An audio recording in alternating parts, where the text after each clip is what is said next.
그런데 뱀은 여호와 하나님이 지으신 들짐승 중에 가장 강교하니라.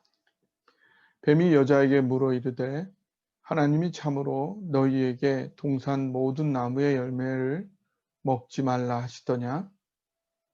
여자가 뱀에게 말하되 동산 나무의 열매를 우리가 먹을 수 있으나 동산 중앙에 있는 나무의 열매는 하나님의 말씀에 너희는 먹지도 말고 만지지도 말라 너희가 죽을까 하노라 하였느니라. 지난주 죄란 죄된 행위보다도 그러한 행위를 계속 반복할 수밖에 없게 만드는 죄된 마음의 상태를 가리킨다 하였습니다. 또한 죄된 마음의 상태란 인간 생명의 근원인 하나님과 소통하지 않아 신뢰하지 못하는 비정상적인 상태를 가리킨다 하였습니다. 오늘은 이러한 비정상적인 마음의 상태가 아담과 하와 가운데 어떻게 드러나는지 자세히 차근차근 살펴보겠습니다. 아담과 하와가 경험했던 그 과정은 사실 우리가 매일매일을 살아가면서 계속 반복해서 경험하는 과정이기도 합니다. 그 죄의 악순환 과정을 살필 때 그 악순환에서 벗어날 수 있는 비결 또한 드러나게 될 것입니다. 그렇다면 먼저 하와에게서 비정상적인 죄의 모습이 어떻게 드러나는지 살펴보겠습니다.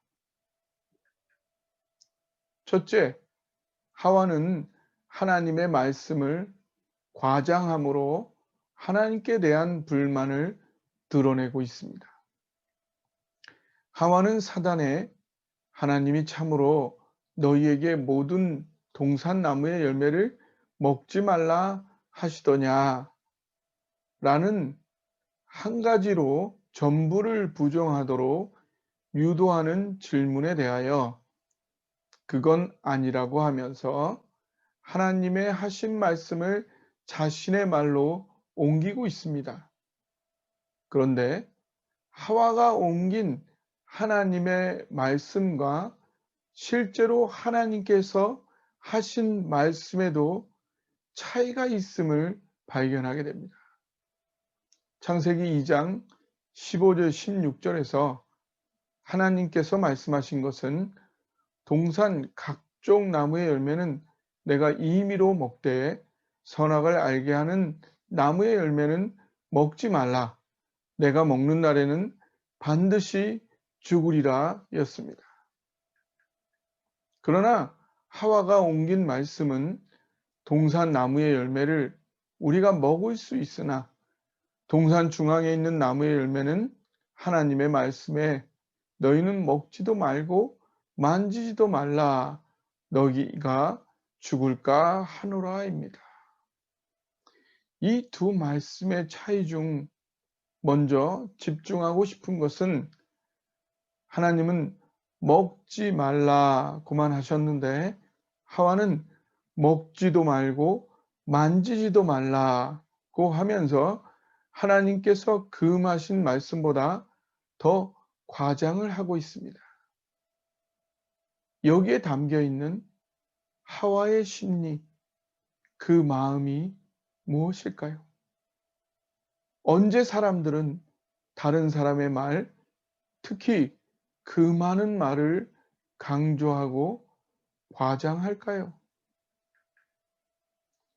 우리는 여기서 하와에게 하나님에 대한 불만, 하나님의 금하신 것에 대한 불만이 있음을 확인하게 됩니다. 하와와 하와의 생명, 근원이신 하나님 사이에는 원활한 사랑의 소통이 끊임없이 이루어져야 하는데 그러한 사랑의 소통이 이어지고 있었다면 이러한 불만이 자리할 수 있었을까요? 하와의 대답 속에서 파악되는 불만은 하와와 하나님 사이의 관계에 균열이 생기고 있다는 그 조짐을 보여주고 있는 것입니다. 둘째, 하와는 하나님의 말씀의 의미를 축소함으로 하나님께 대한 불신을 드러냅니다. 하와는 하나님의 말씀 중 일부를 과장한 것만이 아니라 다른 부분에서는 그 뜻의 의미를 축소시키고 있습니다.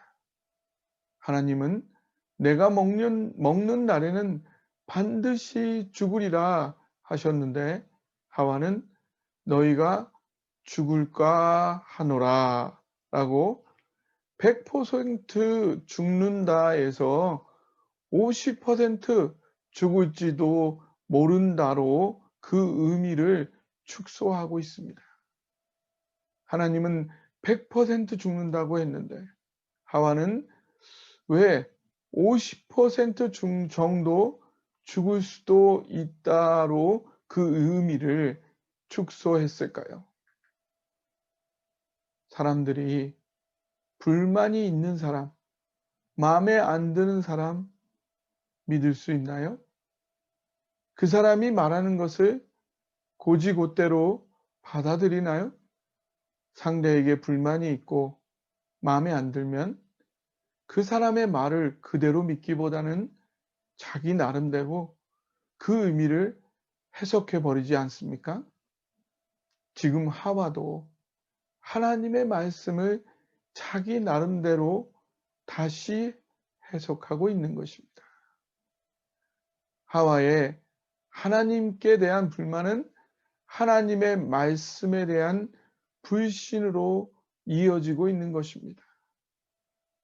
꽃이 뿌리에서 잘리면 잘리는 그 순간이 죽음의 시작인 것처럼 하나님은 하와 생명의 근원이신데 하와는 그 하나님께 불만을 가지고 있으며 그래서 그 하나님을 불신하고 있는 것입니다. 겉으로는 멀쩡해 보이지만 내면의 본질상 이미 생명의 근원과 단절된 죽음이 이미 시작되고 있음이 명백히 드러나고 만 것입니다. 어떻게 하와는 하나님께 불만을 품고 불신하는 이 지경에 이르게 되었을까요? 그 이유는 마지막으로 살펴볼 하나님의 말씀과 하와의 말의 차이 속에서 발견되어집니다. 셋째, 하와에게는 하나님의 사랑이 살아서 생동하지 않고 있습니다.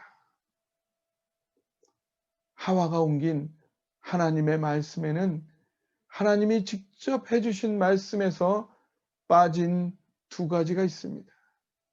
그것은 각종과 임의로라는 말입니다. 하나님께서는 동산 각종 나무에만은 내가 임의로 먹되라고 하셨습니다. 여기에 담긴 하나님의 마음이 느껴지시나요?